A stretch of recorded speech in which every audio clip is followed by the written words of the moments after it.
Hi, class. We are on week 6 of aging and mental health. This week we're going to be looking at chapters 6 and 7 from the reading material. So half the time I'll be on chapter 6, and then the other half of the time I'm going to be on chapter 7. I will try not to go more than 15 minutes, so it doesn't take up too much of your time. But here's some things, important things to look at: family development in later life. So there's a lot of transitions that occur for older people: retirement, kids moving out of your home. There's a new way you may look at your life. Once you retire, there might be your economic status may change. Um, you might not be able to take care of things like you used to. So there could be the whole dynamic of what your family used to be could look very different, and that is hard for people. Oftentimes, people have an idea of what retirement will look like, and then they retire, and then it's quite shocking and can be quite depressing for some people. The idea of doing nothing or having no plan sounds really great when you're working really hard, but then when a person's done working and they have no plan, doing nothing only is great for so long. And sometimes a person realizes what they would like to do, they can't afford to do, and so they feel a little stuck. Sibling relationships are usually the longest in life. And so, again, the people that you're related to, your brothers, sisters, those are the people that you will have known ever since you were a child. And so, that's something that can be quite consistent and fulfilling for a person. Um, Baby boomers have more siblings than children. Siblings tie is less binding than marriage or parent child, but is important. I think that connection, that person understands where you come from, what you've been through to some degree. They're tied to you. They're part of you in some way, and they're the only person that is part of you in the sense that you share the same parents. So you have the same genetic backup. Those kinds of things. There's a unique bond between siblings. Women tend to be better at keeping relationships. Depending on the culture, men or women will be looked to for support. So, I think in some cultures, like the Hispanic culture, I think the woman is looked to as more of a who holds everybody together, where in other cultures, it might be the male in the family.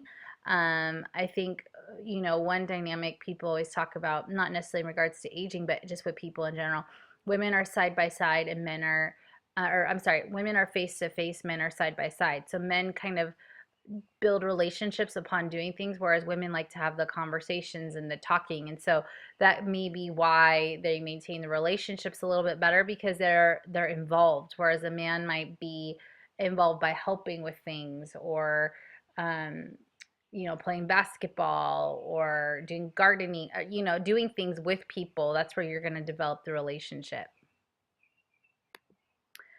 Females maintain closer relationships with other family members than do males, and I think just if I look at if I'm being honest with myself, I look at my relationship with my husband and my role in his family.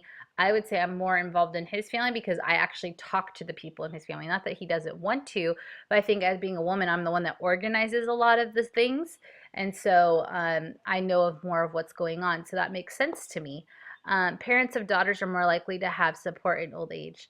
Um, I can see where this is true as well. I think the daughter is usually the one that tends to stay close to home. That's not true in all cases. That's not the truth in my case. But I think they're the ones that they're looked to support the older parents.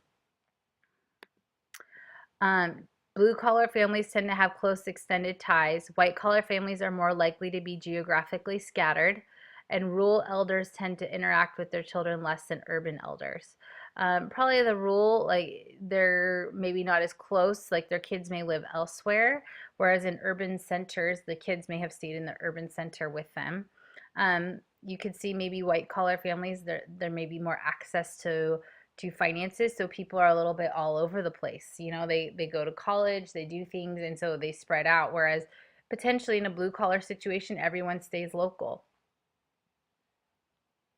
About 60% of those over 65 have grandchildren, which makes sense. Four generation families are becoming more common. People today are likely to become grandparents in their 50s. People are having children at all different ages. Unfortunately, teen pregnancy, things of that nature. So people can become grandparents quite young. Makes sense. Um,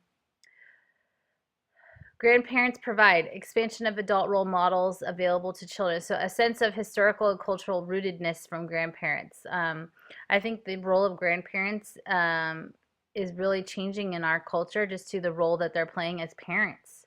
Um, there's different styles of grandparenting. There's more active grandparents. There's more distant grandparents. Grandparents are expected to kind of provide financially. It's more common that children are living with their grandparents. Two-thirds of those um, they live with the parent, so maybe a single parent is living with a grandparent. This can be quite stressful, and it kind of, I think for some grandparents, it changes how they thought that they would grandparent because they thought they could just spoil the kids and send them home, but now they're living in their home. So there's a sense of like, now I'm re-raising children, which not all people are really into. Type and quality of relationships vary. So if you look at your grandparents, you might be able to, you may see that, like again, types of relationships change. Um, Grandparents could be divorced and have remarried, so there's step grandparents and grandchildren that you may have not biologically are not related to you. There's just a lot of dynamics. There's alienation now, so grandparents can have rights if they feel alienated. There's a lot of factors that grandparents can contribute into relationships now that they may have not been able to before. Moving right along. So most older people maintain active and social lives. I think that's important for older people to not feel isolated and alone. Having a close friend is important. I think for widows it's important, but I think in general it's important to feel like you have friendship and you have connection with others, and that they understand where you're coming from.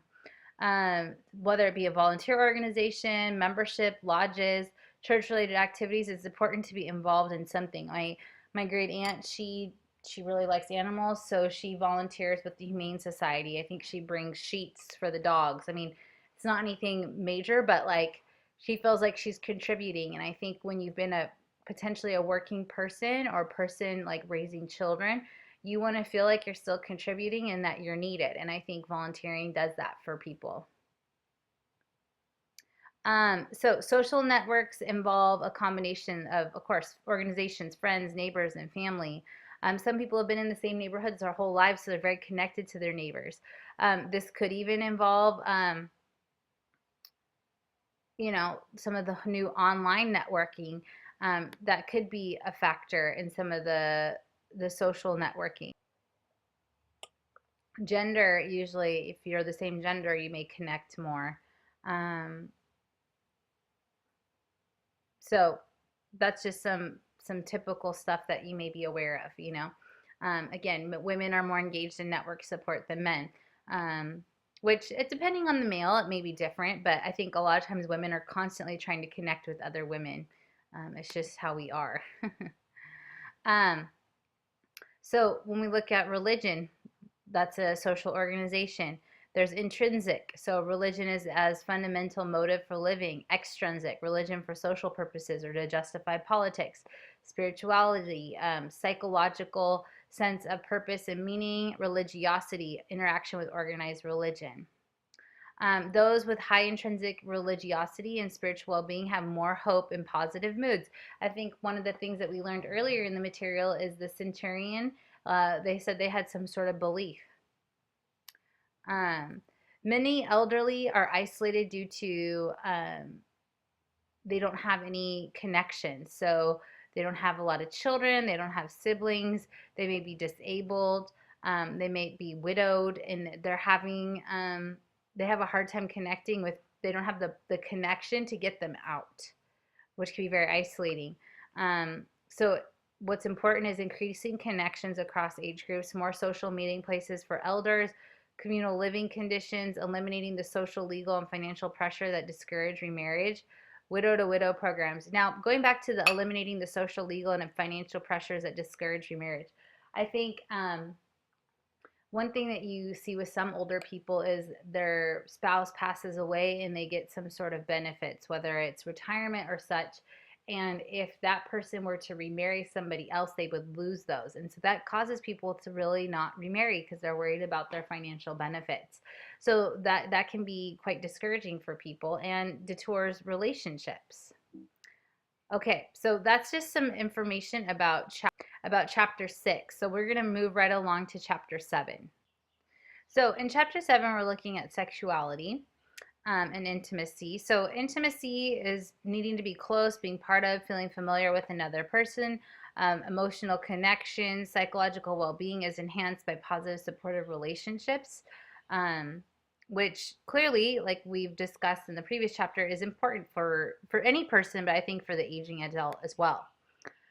Slightly less than half of Americans 65 and older are married and living with a spouse. Marriage or remarriage at age 55 through 69 is common. We think of, like, the empty nesters. They raise children together, divorce, and find someone to live the rest of their lives with. 75% or three-fourths of men 65 and over are married, and I'm assuming it's because if a man's been used to somebody taking care of him, it would be really hard to start that at an older age. Married people tend to have higher levels of well-being and health. Men gain greater health benefits from marriage. Relationships become more important with death or disability. So I think you recognize a need for somebody else once you get to a certain age, and loneliness really sets in once your kids are raised. Potentially, you have more time on your hands, and then you realize you want to spend your life with somebody. Caregiving can be deeply satisfying, and it can be extremely stressful. There's some level of closeness that can be developed, or there could be a level, it could affect the level of closeness and cause people to be more separated. Retirement changes income, social status, identity. It can change the way the couple looks at one another. Skipping ahead here.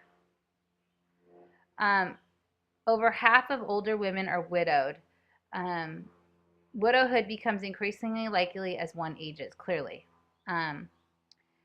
Childless widows lack kin-based support. So again, you feel more isolated. You have no children. There's nothing that's connecting you. If the only person you had was your partner, that can be quite devastating when that person dies. And that's where you hear these stories of one person died and then shortly later the other person died. Official recognition of the event. This is stages: temporary disengagement of withdrawal, limbo, re-engagement. So it's a very new place for somebody when they've lost a significant other, and especially like we mentioned, we don't have those connections. It can be very difficult. So families can have positive, negative effects. Same with friends. Women with greater income and education tend to do better, probably that being that they may have a job or things to look to distract them, versus if their whole life has just been extremely devoted to their spouse and maybe that's all they've done is take care of them. Let's see. Half of those over 65 have been divorced. Divorce is becoming more common for those 60 and over. Widows are more socially accepted than divorced men, and family relationships are strained by grandparents' divorce. I think, sometimes in marriages, it's like that they've been staying together for the kids are out of the house, they've gone through weddings and kids getting married and all these things, and then all of a sudden they split. That can be quite just devastating for everyone in the family, not only the couple. And so that's where you can see like there's some maybe biases towards older divorced people. Only 4% of the population are people who have never been married before, and they're 65 and older. Never married are likely to be well adjusted. They have fewer close intimates. So meaning like they don't have as many, like they don't have those bonds, or it's maybe not as messy as it would be if a person had been married before and then divorced. Again, benefits of remarriage is it continues the relationship, and sexual relationships and sexuality. Sexual relationships remain important part of life and meanings of sexuality are influenced by role models, historical cohorts,